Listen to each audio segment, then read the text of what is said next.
हामी आज वाइस नेपाल जिल्ला जुम्लाको सम्मेलनको तयारीमा छौँ। त्यो तयारी अन्तर्गत हामी अहिले यहाँ एकछिन त्यहाँ तपाईँको बिचमा उभिएर दुईवटा कुरा गर्ने अवसर मलाई भेटेको छ। मैले यस अवसर भन्ने कुरा के हो भने पहिलो कुरा त हामी यो वाइस नेपाल जुम्लाको सम्मेलनको तयारीमा छौँ। त्यसको निमित्त हामीले सफलताको शुभकामना व्यक्त गर्ने कुरा हुन्छ र म सफल होस् अब उद्घाटन समारोह गर्दैछौँ। गर्दै गर्दा सबभन्दा पहिलेमा वाइस नेपाल जिल्लाको सम्मेलन अध्यक्षताका साथ सफल होस् भन्ने शुभकामना व्यक्त गर्न चाहन्छु। साथीहरू र आदरणीय दाजुभाइ तथा दिदीबहिनीहरू, हामी यति बेला भिन्न परिस्थितिमा खडा छौँ। हाम्रो देश एउटा अप्ठ्यारो स्थितिबाट गुजिरहेको स्थिति हो। अब त्यस बेला यसै सिलसिलामा हामी यो वाइस नेपाल सम्मेलन हुन गइरहेको छ। यसको खास गरी युवाहरूको काममा भविष्यको जिम्मेवारी छ, नेपाल निर्माणको जिम्मेवारी छ, जिम्मेवारी वहन गर्नुपर्ने आवश्यकता छ। अब हामीले युवाहरू जसरी बेला बेलामा हुने परिवर्तनमा युवाहरूको निर्णायक भूमिका हुन्छ, त्यस्तै किसिमले यति बेलामा नेपाल हाम्रो देशको अगाडि राष्ट्रियताको सवालमा, जनतन्त्रको सवालमा र हामीले प्राप्त गरेका अधिकारको सवालमा केही नागरिकहरूले प्रश्न उठेका छन्।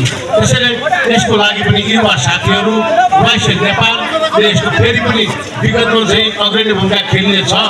यसको साथमा पार्टी छ, जनता पनि हुनेछ। खास गरिकन यति बेला हामी देखिरहेका छौँ यो देशमा सुशासनको अवस्था नाजुक छ, कमजोर छ। कुशासनको मात्रा बढ्दै गइरहेको छ। देशमा शासन व्यवस्था छैन भन्ने स्थिति पनि छ।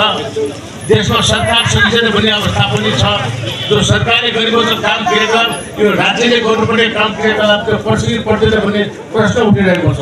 जनताले देखेको छ, सम्पूर्ण जनताले देखेको छ, सबैले देखेको छौँ कि यो सरकारले यति बेलाको जो हरकत गरिरहेको छ, यता जनताका जायज माग पुरा गर्नु त परै जाओस्।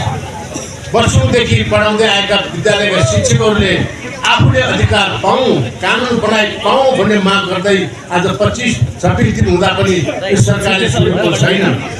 नसुनेको पछाडिको कारण के हो? अब अलिकति गहिरो भएर हामीले गहिरो सोच्नुपर्छ।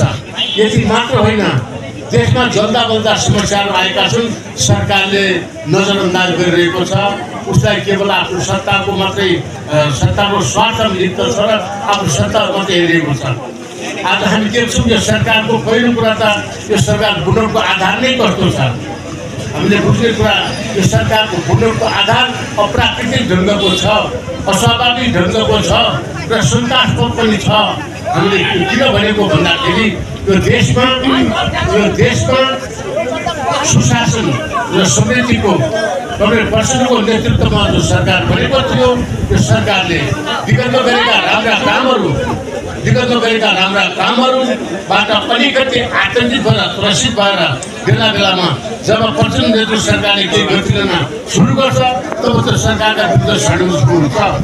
यसैको अन्तिम उसको प्रचण्ड सरकारले 9 महिनाको बिचमा जसरी एउटा राम्रो कामको सुरुवात गरेको जनताले प्रत्यक्ष देख्ने गरी, जनताले प्रत्यक्ष सुन्ने गरी सुशासनका पाइला अगाडि बढाउँदै थियो, भ्रष्टाचारीहरूलाई लिएर कारवाही गर्दै थियो, मानवीय जुन गर्नेहरूलाई खोज्दै तलास गर्दै र छुट्दै थियो, जग्गा जलालहरूलाई खोज्दै छुट्दै थियो।